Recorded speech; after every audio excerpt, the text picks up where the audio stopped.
So in this tutorial we're going to make a Peebar, similar to the scene you just saw from Scott Pilgrim versus the World.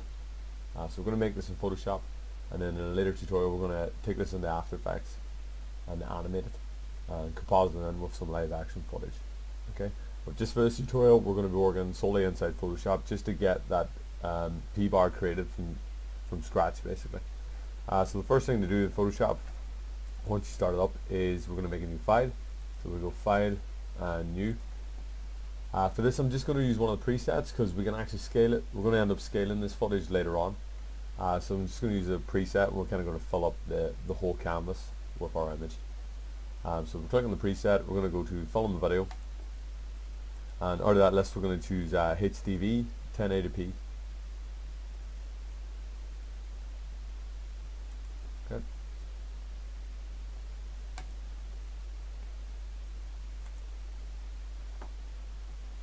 So we should get something that looks a bit like this, okay, which is our new canvas. You'll notice you've only got one layer at the minute, which is a background layer. That's fine. We're going to make our new objects on top of this. Okay. Right. So one of the first tools we're going to use is we're going to make the black bar at the very back. So just to bring in a file, it shows you an example of what we're going to end up. This is kind of what we're going for. Okay. We're going to keep it on separate layers, which is going to make it a bit easier to animate once we get into After Effects. That means we've got a bit more control over what we're doing as well. Okay. So the first thing we'll do is make this black box at the back. Okay. So the way we're going to do this is we're going to use the rectangle tool, which is located just above the hand tool. If you can't see it, it might be a custom shape tool instead. So anything in Photoshop that's got these little white corners on the box in the toolbar means that there are more options behind it. So if you can't see it, if you just move to the tool above the hand tool, click and hold down, and there you can choose a whole list of different tools. So basically it's categorized into different shapes, into different categories to allow Photoshop to squeeze more stuff into the interface. Okay. The shortcut for this tool is U as well. So what we're going to do is click and hold down, make sure we've got the rectangle tool. Okay. So what happened with the rectangle tool is it's just waiting for us to click and drag. So we can click and drag a shape now. Just make it fill up your canvas. So we just want to go for a large rectangle. And what that does is it actually puts in an object that's kind of like a smart layer, so we can edit this on the fly. So sorry about that. So if we want to change the color of this, I have mine by default set to black. If we didn't have it made black, all you can do is come over here to your layers panel. You can see this little icon here. Just double click and that'll bring up a color picker. Okay, so there you can actually change the color of this object kind of live in real time. Okay, so we want to make sure that's black. Okay, and what we're going to do now is we're going to end up duplicating this layer just to make it a bit easier for us. So we've got one rectangle. So there's a couple ways you can duplicate layers. You can right click on them. I'll show you all of them. You can right click on them. There's a duplicate layer option there. So that's one way of doing it. So if I right click and choose duplicate layer, a box will appear and it asks me what I want to call this one. Okay, and then you just hit OK, and then you've got an exact replica of that layer. Okay, it sits exactly on top of each other. So if I go to my move tool, I can move it around. So that's one way of doing it. The other way of doing it, which I find a lot quicker, is you can just click on your layer in the layers panel. Okay, hold down your click and drag it onto this new layer button. Okay, and the new layer button, for anyone that's not familiar with it, looks like a little page with a corner turned up.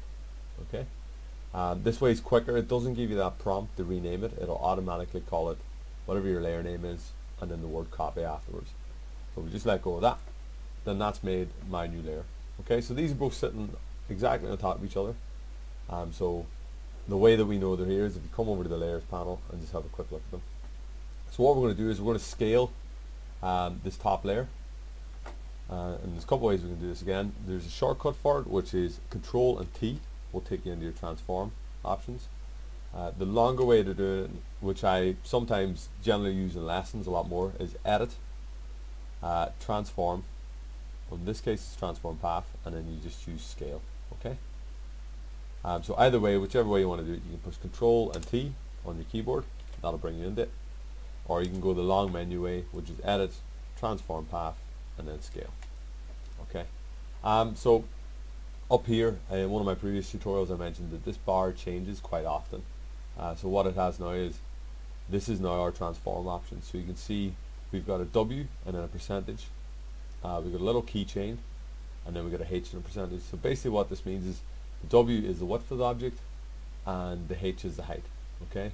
If that little keychain is pressed in, just where my mouse is at the minute, that means they're directly linked with each other. So if I scale the width down to 90%, you can see the height gets scaled to 90% as well. Okay, so that's handy if you want to keep stuff in proportion. It's very useful. Like most of the boxes in Photoshop, you can click and type in them, or if you hold your mouse over, you'll notice you get a little hand icon with two little arrows. Okay, that means you can click and drag to change the property. What I want you to do for this tutorial is we're going to turn down, we're actually going to turn off, sorry, the link between them. Okay, so if you hold over it, you see it says maintain aspect ratio. I don't want to maintain the aspect ratio. I want to actually just stretch this bar a little bit wider than it already is. I want to shrink it down in height a little bit. So if I click that off, what I can do now is I can start kind of messing around with the height and the width myself. Okay.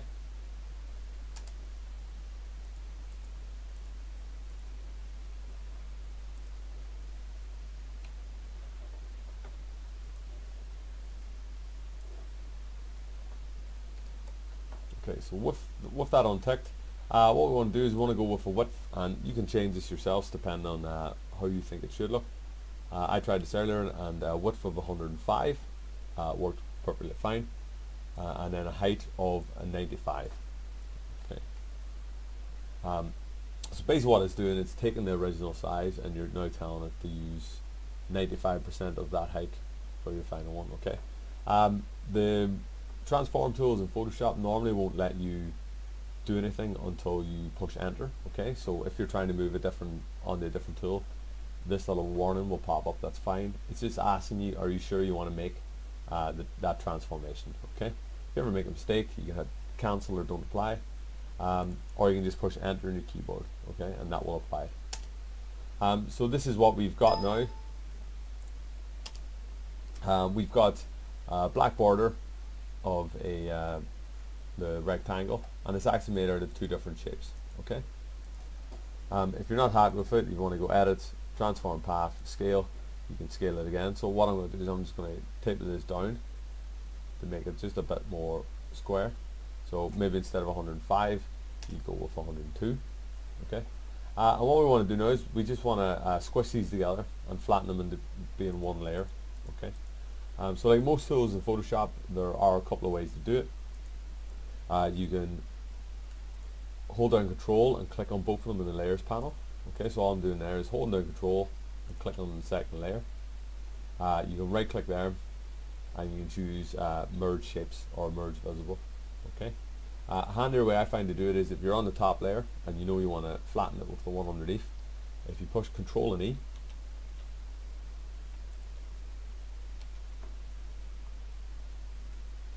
that'll flatten them as well. Okay.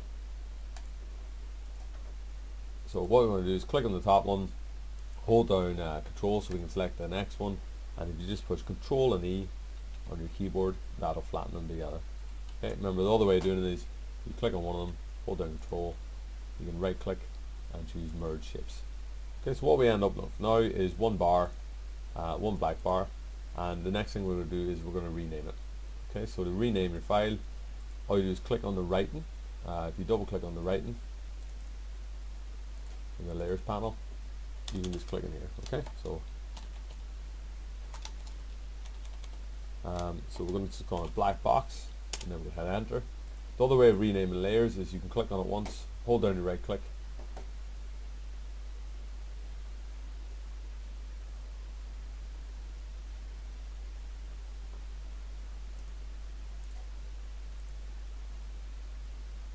okay, so that's it renamed. What we want to do now is we're going to make another duplicate of this. So if we click and drag this onto our new layer button, remember that's the way we did it earlier on, now we end up with an exact copy of that black box. Okay, so we're going to change this to the color of the Peebar. So we just double click on this icon again, and now we want to choose the yellow that we want to make this. Okay, and hit OK. So now we have P bar on top, and we got a black bar underneath. So what we're going to do is going to name this P,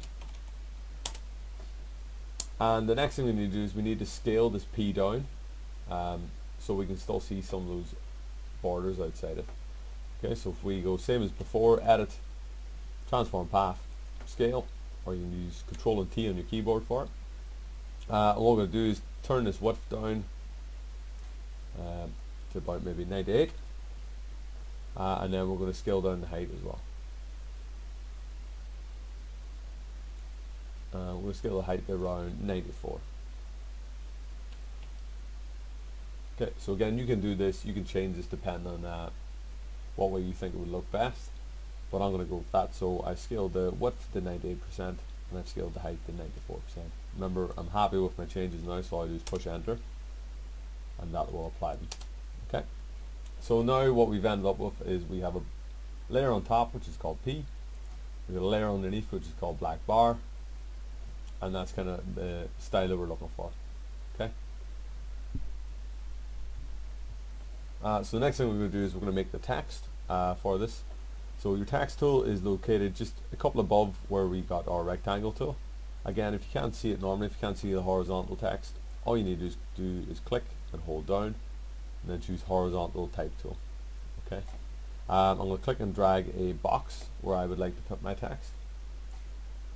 The font I'm using for this is small fonts. Because basically it gives us a fairly good looking kind of pixelated look. Now your font tool, your type tool, whenever you're using it, your fonts are displayed up here in the menu bar. Underneath that you've got your size, okay, and then you've got your usual kind of justification, so similar to what you would see in Microsoft Word. I just kind of roughly know that 136 will be the right size, and all I'm going to do now is write P and then bar. Okay, so I'm just doing it all caps. You'll notice the spacing on mine is a little bit different because I've done this this file already. So just to kind of show you what I've done there is, if you go window and character, it'll bring up this nice little menu here. It just pops out, and here's you can change kind of extra settings. So what I've changed is the vertical spacing of my font. Okay. So there's a bar there, okay. So I just click and drag over your font, and then similarly when we're using the height and the width, you just hold your mouse over, it'll kind of let you click and drag it, okay, to change the value. So if you're not 100% sure of the value, you can kind of gauge it. You can change the other options here as well, so if we want to make the font bigger, we can click and drag there, or if we know the value that we're looking for, you can click in the box and change it. Here you can do your bold and italics as well. Okay. So there we've got our P-bar on top, the yellow rectangle. Okay. Underneath that we've got our text. Underneath that we've got our black box, and then we've got a background layer. Okay. So the last thing I want to do, something just a little bit more advanced, is I want to actually just add a little bit more detail into the P-bar. Okay, I want to give it kind of like two tones if possible. So we're going to use like a slightly different way of working for this. So what I want you to do is duplicate this again, okay, just like that, and I want you to double click again. And what we're going to do is we're going to turn this into a slightly darker shade. Okay, so now we should have a dark version of the P layer on top, and then underneath we've got the lighter original version. So what we want to do is we kind of want to delete some parts of this, but you'll notice if we try and delete, it ends up deleting the whole layer, and that's because it's not a regular paint layer, it's a kind of smart object. Okay, so what we need to do is I want to turn this into just some kind of normal paint that you would find in Photoshop. So we'll do a thing that's called Rasterizing.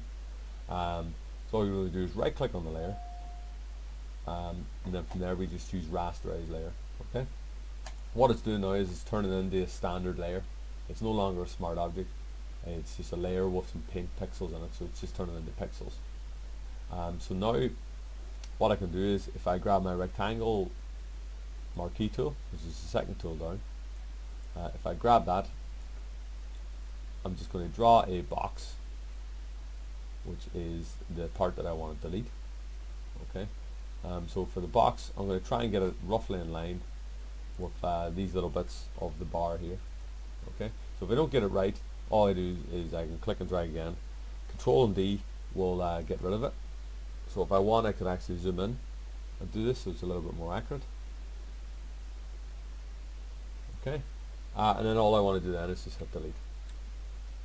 Okay, so what that does, might be a little bit hard for you to see, is we've kind of end up with just kind of like a little two-tone effect now, which is a lot more similar to how this would appear in a video game. Okay, so just to go back over that again, because I went through it a bit quick.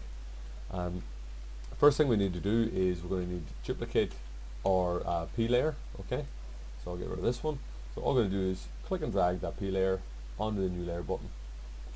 Next thing is we want to double click to change the color of it. So we double click on this little layer thumbnail, and then we just choose a darker shade. Okay, so we need to turn this into some pixels, so we need to right click on it, choose Rasterize Layer, and now we can start using it like a normal kind of layer. So another way you could do it is if we grab the rectangle marquee tool and we get rid of this whole middle section. Okay, so basically with the rectangle marquee tool, I kind of think of it a bit like masking tape. You're just selecting a section of the object, and now anything you do is only going to happen to that section. So I've selected that, I've made sure I'm on the right layer, I'm on the P copy layer, and all we do now is hit delete. Okay, now that selection will stay there unless we tell it to go away. So the way we tell it to go away is we go select and deselect, or if you look up here, the shortcut for it is Control and D. Okay, and then that's it done. So what we want to do now is just merge these two layers together. So if we try and merge it the way we did before, it works just fine. Okay, so just to go back over that, if you click on the top layer, okay, hold down Control, click on the layer underneath, and then it's just Control and E. Okay, now the longer way to do it was you click on that, hold down Control, click the layer underneath, right click, and then choose Merge Layers. Okay, so we might need to just rename this just to get rid of the word copy. So we've got P on top. Underneath that we've got our text. If you want, you can rename that just to have text on the end of it. It makes it a bit clarity. You've got your black box behind, and then we've got our background layer. Okay, so we don't actually need the background layer anymore. What we can do is click and drag that onto the little button icon, and then that's it gone. Okay, so the very last thing to do is we're just going to save this file. So File, Save As. We want to give it a name that we're going to remember. So I have one earlier on. I just named it PS, which meant it was Photoshop underscore P, and we'll just call this one bar. I want to make sure it's set as a Photoshop document, because that means that it's going to keep our layers, and that's what we need to take into After Effects later on when we do this animation, because we want to have those individual layers and we want to be able to control them as well. And then we just hit save. Okay, it's going to ask us, might ask a lot of you about maximizing compatibility. What this means is when you open it up in previous versions of Photoshop or sometimes other Adobe packages, do you want to make sure that it can open on as many as possible? So I just by default always leave it ticked on, and we just hit OK.